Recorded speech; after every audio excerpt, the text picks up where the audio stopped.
Java program to check Armstrong number. But before that, we should know what is an Armstrong number. Any positive integer of n digits can be called as an Armstrong number if it is equal to the sum of nth power of all its digits. What is its meaning? Let us take an example 153. Okay, so this number has 3 digits. So, to be this number an Armstrong number, its digits to the power 3 and sum of all these results should be equal to 153. So means first digit 1 to the power 3.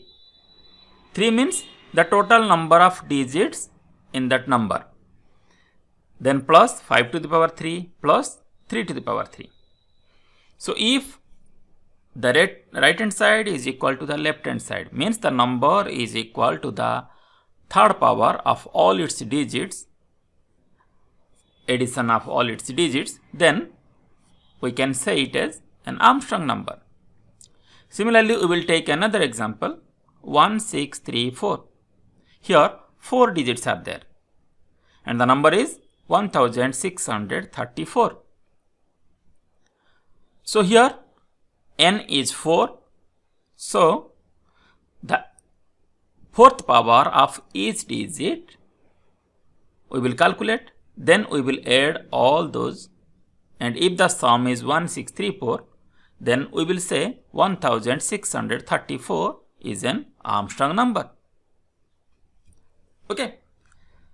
So let us write a Java program which will check whether a number is an Armstrong number or not. Now we will discuss the steps we should follow to write this program. First, we will ask a number to the user. Then we will check the number of digits present in that number. Then let it be n, the number of digits. Then we will find out the nth power of all the digits and add them all. Then we will check whether this addition is equal to the original number or not. If it is equal, then the number is an Armstrong number. If not, then the number is not an Armstrong number.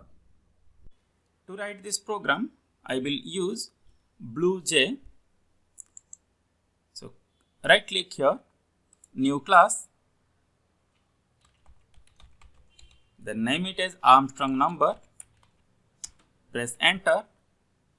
So a new class created, we will double click to open it, then press Ctrl A and delete to remove all the default code. First we will write an import statement, import java.util.star. Then we will write public static void main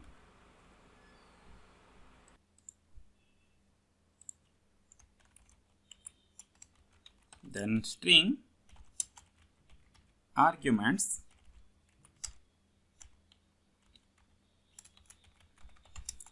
scanner sc equal new scanner system.in. System.in is a standard input stream. System.out.print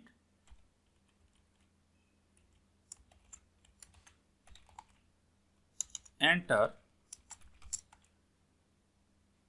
any number, or we can write enter the number.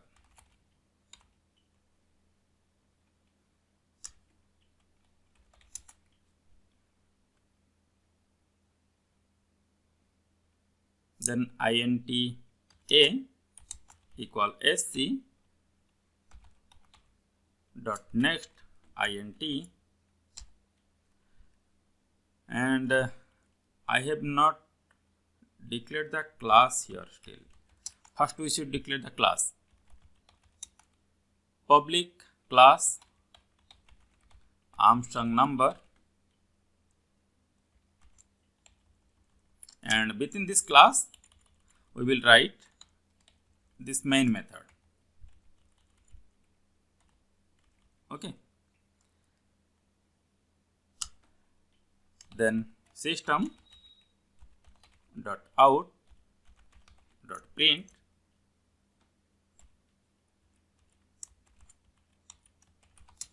the number entered is plus a. Okay, so what we did here, we asked the user a number, and that number we stored to the variable a, and this variable will be displayed on the computer screen. Okay, so now let us compile our program, close it, right click, then run the main method. Type input and press enter.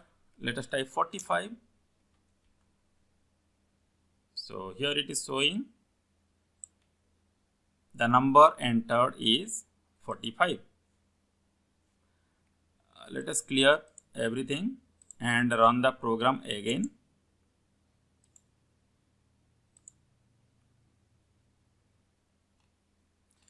Enter the number. Let us enter 25. The number entered is 25. So our first step, we successfully wrote the program. For our first step, we asked a number from the user. Now on next step, we will check the number of digits present in that number. So check the number of digits present in the number. So for this, first I will clear your logic, then we will write. Okay, we can use any loop to write this one, but before using any loop, we will run some test codes. Let us write a equal a divided by 10, and we will print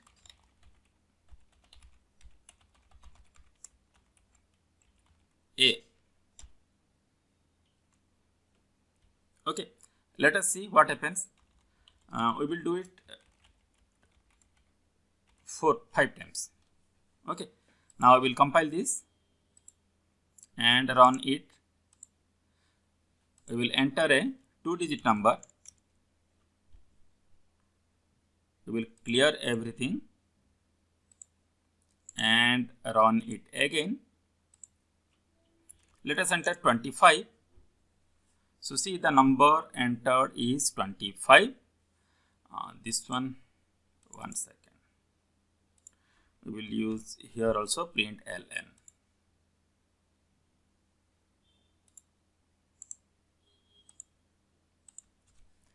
Okay, so enter the number 25. The number entered is 25. Then it printed 2, then 0, rest 4 times. Okay, let us enter a 3-digit number, 351. So first it printed 35, then it printed 3, then 0 3 times. Let us enter a 6-digit number,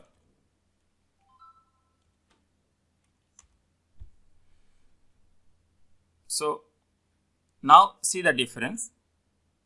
Actually what it is doing, it is removing one number from right hand side.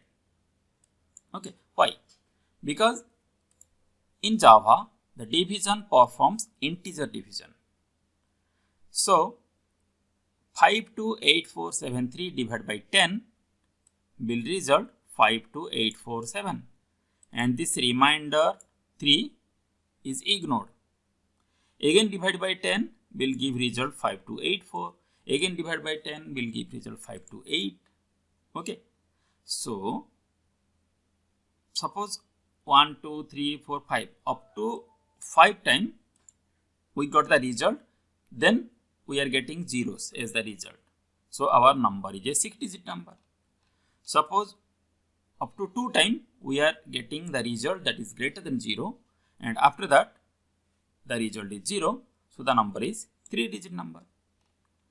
Here only for 1 time the result is greater than 0, so the number is a 2-digit number. Okay.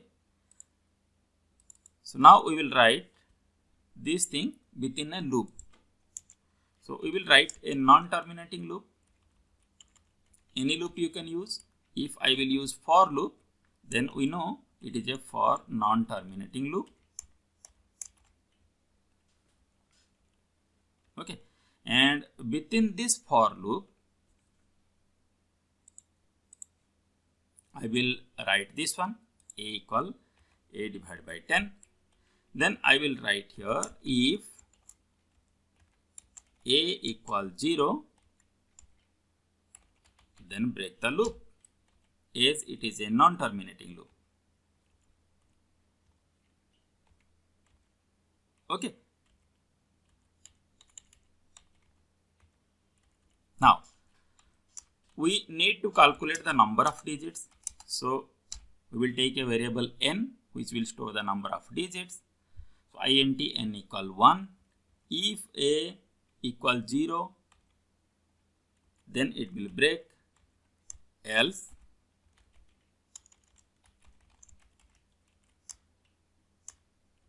it will increase the value of n by 1. Okay. You can use increment operator also, unary increment operator, n plus plus you can write. Okay. So after this loop, we will check the value of n. We will remove all these codes. Only we will write the value of n. So let us compile our program. It has no syntax errors. Now close this, run this program. Let us enter 25. So the number entered is 25 and number of digits 2. Let us run this again and enter another number. Suppose 1, 2, 3, 4, 5. So the number of digits is 5. Okay. So now we successfully completed our second step. We calculated the number of digits. Okay. Here we will write the number of digits. Okay.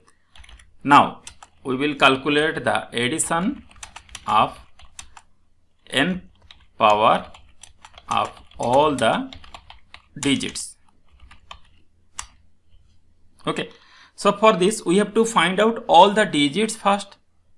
So we know that there are n digits in the number. So we will run a loop. Int I equal 1, I is less than equal 5, I plus plus, sorry, I is less than equal n. So this loop will run n times. Okay. Now what we will do? We will take another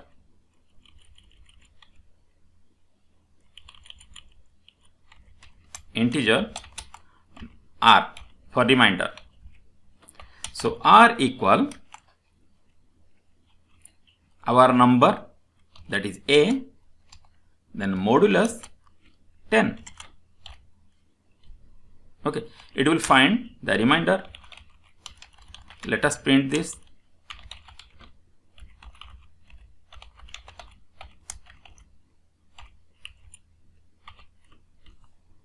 Whether we are getting our individual digits or not.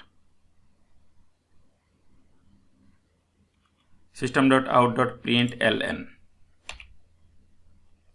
Okay, so compile the program. No errors are there. Now run this. Enter 5346. The number of digits equal 4. It is correct, but here we did not get our digits. Here it should print 6435, but not printed. We will clear everything, close the program and check our logic where we did anything wrong, because we are not getting our result.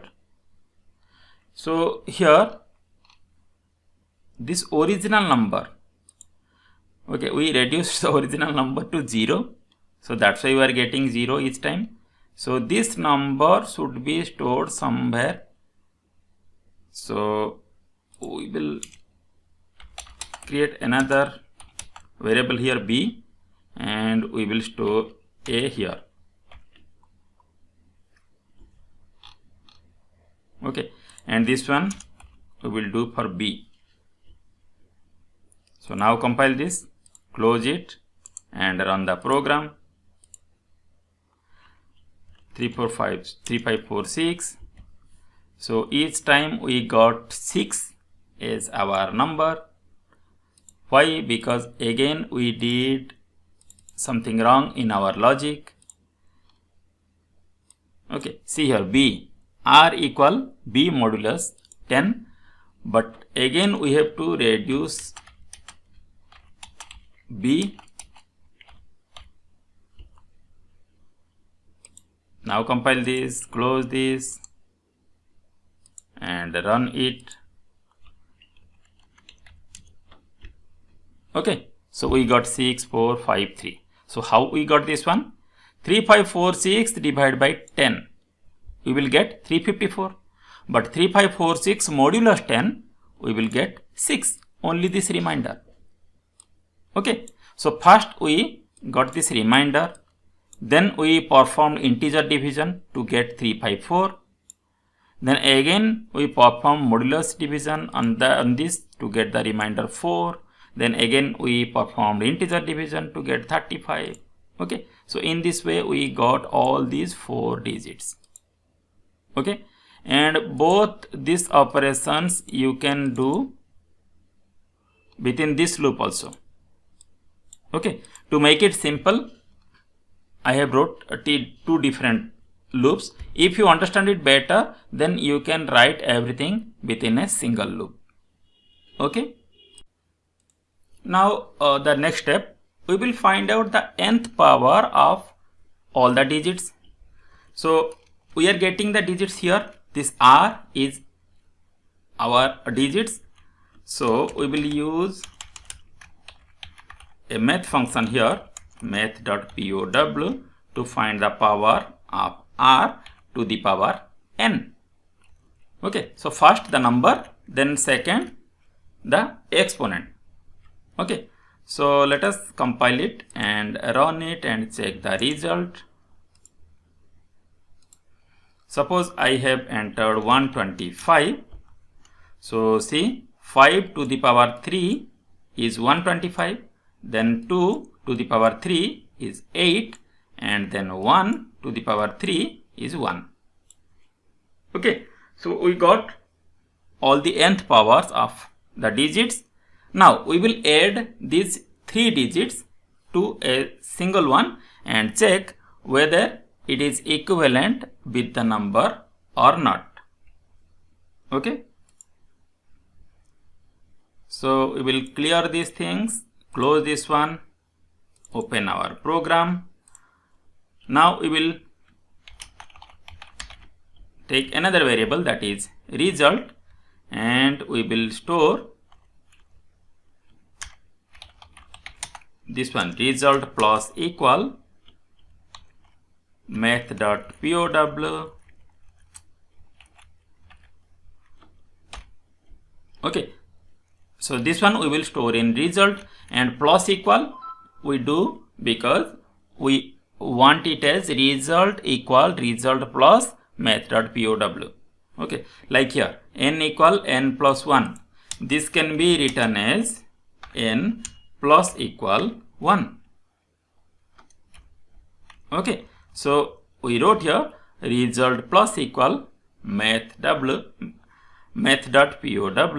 r comma n. And here, as we have not initialized result, so it is showing error. So we will initialize it, result equal 0. Okay, now let us print here the result also, but outside of this loop.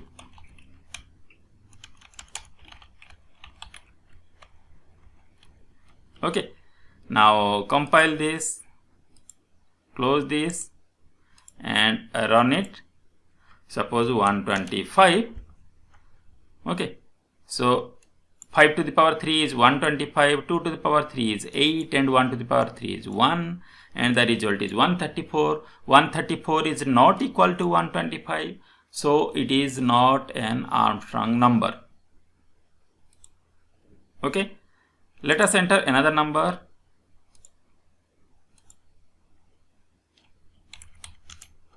153.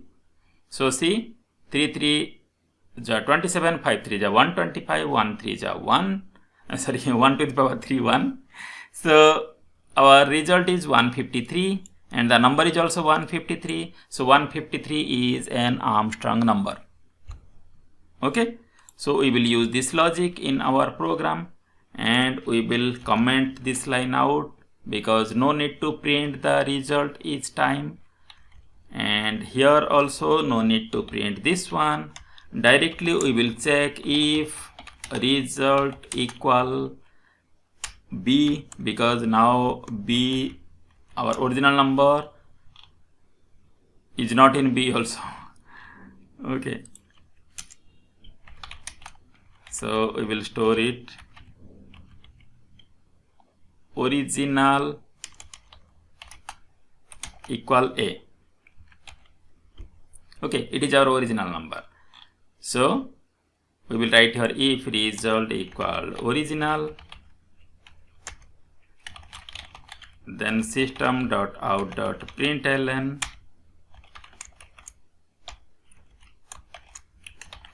the number is an Armstrong number. Okay, if not, then it will print the number is not an Armstrong number. Okay, so let us compile it, close it and run it. Now see, suppose I entered 145.